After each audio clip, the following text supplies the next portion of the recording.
Philippines will be holding its first automated national election on May 10, 2010. One of the presidential hopefuls in the Philippines is Noynoy Aquino. He is the son of the late former President Cory Aquino. On his infomercials, he would always say that he's a saintly candidate as though he doesn't commit any vice. The truth of the matter is that Noynoy Aquino has just admitted in one TV show that he's some kind of a chain smoker and he's trying his best to delete out such vice. Another thing about Noynoy Aquino is that until right now he's about nearly 50 years old.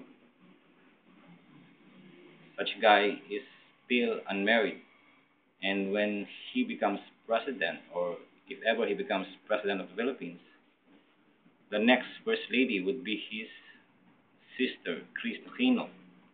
Chris Aquino is an actress who has been involved in various scandals.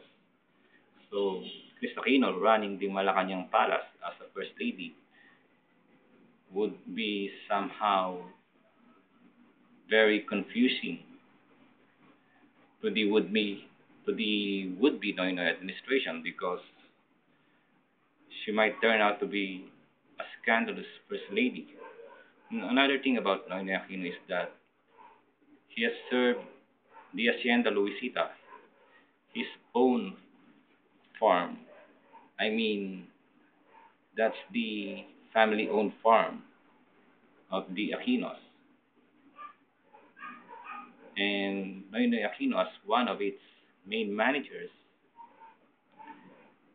didn't really make huge efforts in order to improve the living conditions of the workers and farmers of such farm.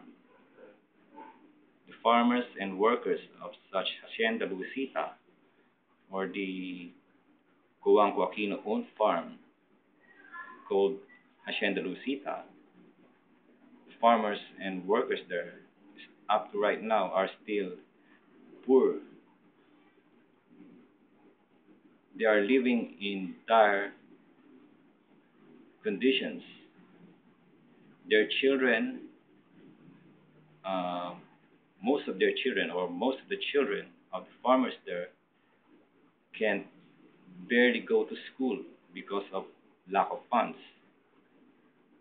And most of the farmers and workers in such a farm earn less than the minimum wage.